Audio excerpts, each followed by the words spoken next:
Hello everyone, welcome back my new video. तो student, आज की इस वीडियो में हम लोग पढ़ने वाले हैं कक्षा 10 गणित त्रिकोणमिति के कुछ अनुप्रयोग में आने वाला एक बहुत ही महत्वपूर्ण प्रश्न। और ये प्रश्न बोर्ड एग्जाम में 6 अंक में आते हैं और ये मोस्ट इंपोर्टेंट प्रश्न है क्योंकि बोर्ड एग्जाम में कई बार पूछ चुका है। 2017 में पूछा था, 18 में, 20 में भी पूछा था, 23 में भी और 24 में भी। हो सकता है कि 2026 में भी आ सकता है क्योंकि 2025 में ये प्रश्न नहीं आया था, तो 2026 में आने की इसकी संभावना बहुत ज़्यादा है। तो इसको आप लोग अच्छे से देख लीजिए। देखिए, प्रश्न है कि 60 मीटर ऊंचे भवन के शीर्ष से किसी मीनार के शीर्ष व पाद के अवनमन कोण क्रमशः 30 डिग्री और 60 डिग्री है। मीनार की ऊंचाई बताइए। देखिए स्टूडेंट, इस तरह के प्रश्नों को हल करने के लिए एक सिंपल तरीका मैं बताता हूं। सबसे पहले आप लोग क्या करना है कि प्रश्न को अच्छे से पढ़ना है और उसके बाद इसका ड्राइंग यानी कि इसका फिगर बनाना है। और उसके बाद एक बार इसका फिगर अच्छे से बन गया ना, तो इसको आप लोग आसानी से कर लेंगे, ठीक है ना। तो सबसे पहले क्या करेंगे, प्रश्न को अच्छे से पढ़ेंगे और उसको अच्छे से समझेंगे, उसके बाद इसका फिगर बनाएंगे। तो देखो, बोला कि 60 मीटर ऊंचे भवन के, एक भवन है जो कि 60 मीटर है। तो मान लेते हैं यहाँ पर कोई बिंदु ए है, ए, इसको ए, और यहां से एक भवन बना देते हैं, ठीक है। और इसका नाम देते हैं, ये बिंदु बी है, ठीक है। ये भवन है, क्या है, ये भवन है और ये 60 मीटर है। ये क्या है, भवन है जो कि ये 60 मीटर है। कितना है, 60 मीटर है। उसके बाद देखो क्या बोला है, किसी मीनार के, एक मीनार बना लेते हैं। यहां से देखिए एक मीनार है, ये मीनार है, इसका नाम देते हैं सी डी, सी और डी। ये एक मीनार है, ठीक है।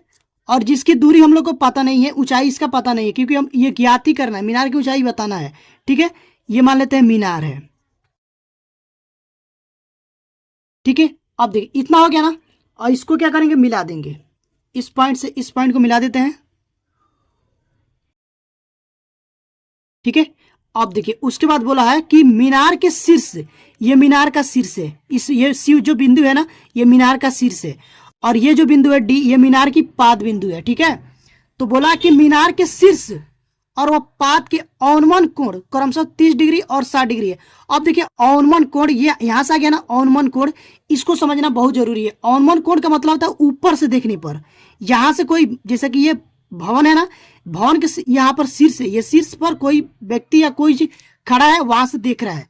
तो ये जो ऊपर से नीचे देखा जाता है ना, तो इसको अवनमन कोण कहते हैं। तो जो एंगल बनता है, जैसे कि मान लीजिए यहां से कोई आदमी यहाँ पर देख रहा है, ये मीनार का शीर्ष है, ठीक है ना, यहाँ पर। तो यहाँ पर जो एंगल बनेगा, यहां से जो देखेगा, तो जो यहाँ पर जो एंगल बनेगा, मान लीजिए एक तो ये 36 रेखा होगा, ठीक है ना।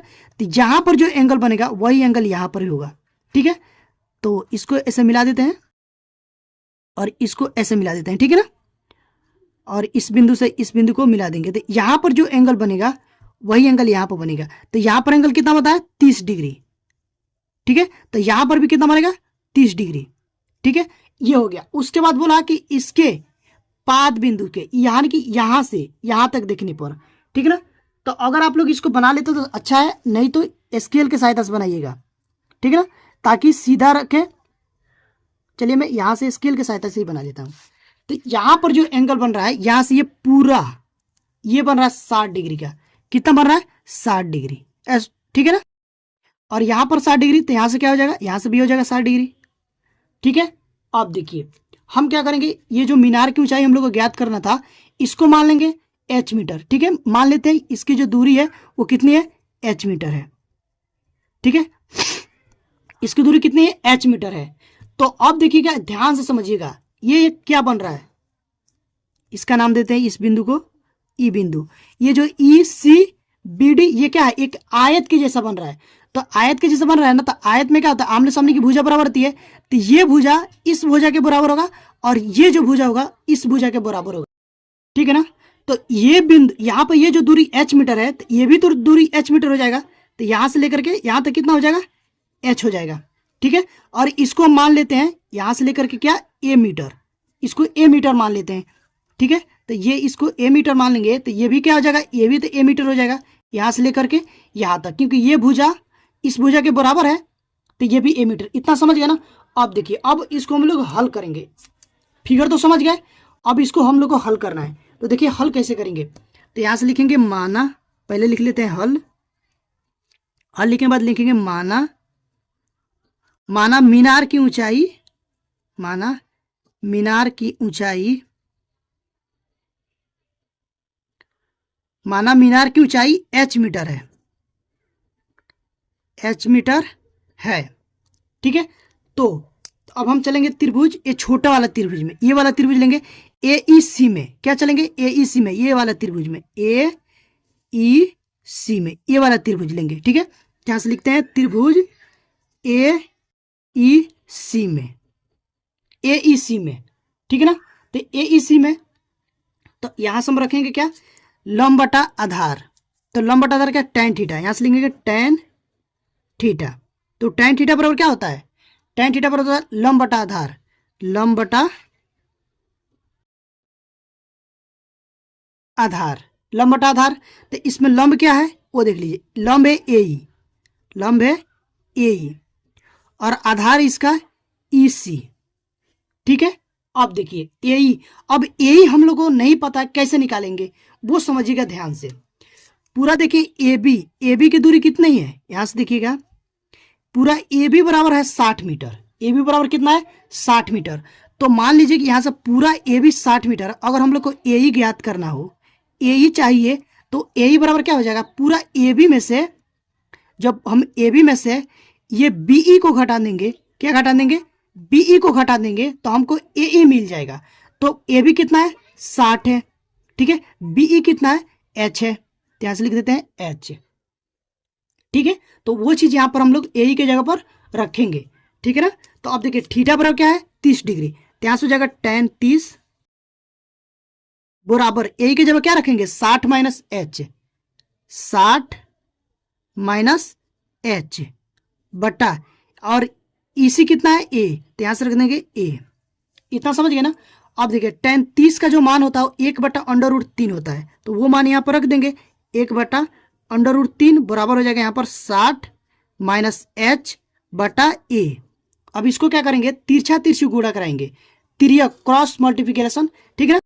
तो यहां से हो जाएगा ए बराबर क्या हो जाएगा √3 ब्रैकेट में 60 माइनस एच, ठीक है। इसको इक्वेशन नंबर 1 यानी कि समीकरण नंबर 1 मान लेंगे। फिर लिखेंगे पुनः त्रिभुज, पुनः त्रिभुज। अब बड़े वाले त्रिभुज में चलेंगे, इसमें देखो ये है ना, ये त्रिभुज ए बी डी में, ए बी डी में, ए बी डी में, ये बड़ा वाला त्रिभुज देख रहे हैं ना, ये वाला त्रिभुज, ये बड़ा वाला त्रिभुज ए बी डी में लिखेंगे, ए बी डी में, ए बी डी में। अब देखिएगा यहां से ध्यान से समझिएगा, ए बी डी में, तो यहां से फिर लिखेंगे tan 60 डिग्री इक्वल टू, अब देखिए tan थीटा बराबर क्या था लंब बटा आधार, तो इसमें लंब क्या हो जाएगा ए बी हो जाएगा, इसमें देखो ये लंब हो जाएगा ए बी, पूरा ए बी लंब होगा, और इसका जो आधार होगा वो क्या होगा बी डी होगा, तो यहां से हो जाएगा ए बी बटा बी डी। अब इसमें मान रखेंगे, tan 60 का मान होता है √3 बराबर ए बी का मान 60 दिया है 60 मीटर, और बी डी क्या है ए, तो यहां से रखेंगे ए। अब इसको भी तिरछा तिरछी गुणा कराएंगे, यहाँ से कुछ नहीं तो एक लिख लेते हैं, और इसको तिरछा तिरछी गुणा कराएंगे, तो यहाँ से हो जाएगा ए √3 बराबर 60, ठीक है ना। तो यहाँ से जब हम ए ज्ञात करेंगे तो ए बराबर हो जाएगा 60, और ये जो √3 है इधर गुणे में इस साइड आएगा तो भगे में हो जाएगा, तो ये बटे में हो जाएगा √3। इसको मान लेंगे समीकरण नंबर 2, इक्वेशन नंबर 2। अब देखो यहाँ से समझना बहुत जरूरी है, हम लोग को 2 समीकरण मिल चुका है, ठीक है ना। तो यहाँ से भी ए बराबर इतना है, यहाँ से भी ए बराबर इतना है, ठीक है। तो इसका तुलना कर देंगे तो ए हट जाएगा, तो यहाँ से लिखेंगे समीकरण 1 तथा समीकरण 2 की तुलना करने पर क्या लिखेंगे, समीकरण 1 तथा समीकरण 2 की तुलना करने पर, जब इसका तुलना करेंगे तो ये ए 1 के बराबर हो जाएगा और ये इसके बराबर हो जाएगा, ठीक है। तो जब तुलना करेंगे ना तो यहां से हो जाएगा √3 60 माइनस एच बराबर यहाँ से हो जाएगा 60/√3। देखो कैसे, जब इसको तुलना करेंगे नहीं, एक ए के बराबर होगा और ये इसके बराबर होगा, तो ये कट जाएगा, तो सिर्फ बचेगा क्या, ये बचेगा और ये इसके बराबर बचेगा। ठीक है ना। अब देखिए क्या करेंगे, यहाँ पर √3 इधर गुणे में है, इस साइड आके क्या हो जाएगा, भगे में हो जाएगा, तो यहाँ से बचेगा 60 माइनस h बराबर यहाँ से हो जाएगा 60/√3, और ये √3 इधर आके क्या हो जाएगा, भगे में हो जाएगा, तो यहाँ पर भी आ जाएगा बटे में √3। तो यहाँ से लिखेंगे 60 माइनस में h बराबर 60 बटा √3 में √3 से जब गुणा कराएंगे तो सिर्फ क्या बचेगा, √3 और √3 में जब गुणा कराते हैं तो सिर्फ बचता है 3, तो यहाँ से लिखेंगे 3। ठीक है। अब देखिए क्या करेंगे, इसको काटेंगे, 3 एकम 3 और 20 तिया 60, तो यहाँ से हो जाएगा 60 माइनस h बराबर 20। ठीक है। अब क्या करेंगे, ये 20 प्लस में इधर है, इधर लाएंगे तो माइनस में हो जाएगा, और ये जो माइनस में h है इधर ले जाएंगे तो ये प्लस में हो जाएगा, तो यहाँ से हो जाएगा 60 माइनस में 20 बराबर h। ठीक है। तो यहाँ से हो जाएगा h बराबर 60 में से जब 20 को घटाएंगे तो 40, तो h का मान आ गया 40। ठीक है। इसको क्या करते हैं, डब्बे में बंद कर देते हैं। ठीक है। और ये h यही हम लोग को ज्ञात करना था, क्या ज्ञात करना था, मीनार की ऊंचाई। मीनार की ऊंचाई को h माने थे, तो h का मान कितना आ गया, 40 मीटर। यहाँ से लिख देते हैं मीटर में, ये हो जाएगा 40 मीटर। तक यहाँ से क्या लिखेंगे, अतः मीनार की ऊंचाई 40 मीटर है, तो यहाँ से लिखिएगा अतः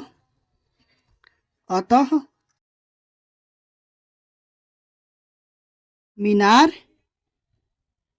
की ऊंचाई 40 मीटर है। ठीक है। इतना लिखे, यहां से लिख देंगे आंसर। तो आई होप कि आप लोग को ये प्रश्न जरूर समझ में आए होंगे। उम्मीद करता हूं कि ये प्रश्न आप लोग को जरूर समझ में आ, अगर आप लोग को एक बार में समझ में नहीं आता है तो वीडियो को दोबारा देखिए, जरूर समझ में आएगा। 2 बार में नहीं आता तो 3 बार में देखिए। ठीक है, जरूर समझ में आएगा। अगर एक बार समझ में आ गया ना तो आप लोग कभी नहीं भूलेंगे, और इसको अच्छे से तैयार कर लीजिएगा, क्योंकि बोर्ड एग्जाम के दृष्टि से ये मोस्ट इंपॉर्टेंट क्वेश्चन है। ठीक है ना। तो देखिए, अगर आप लोगों को प्रश्न अच्छा लगा है और वीडियो अच्छी लगी हो तो प्लीज़ वीडियो को लाइक करिएगा। चैनल पर पहली बार आए हैं तो चैनल को सब्सक्राइब करके बेल आइकन को प्रेस कर दीजिएगा, ताकि जो भी वीडियो डालूं उसका नोटिफिकेशन आप लोग के पास तुरंत पहुंचे और आप लोग तैयारी अच्छे से हो पाए। तो अभी के लिए बस इतना ही, मिलते हैं इसी तरह की नेक्स्ट वीडियो में। तब तक के लिए थैंक यू फॉर वॉचिंग।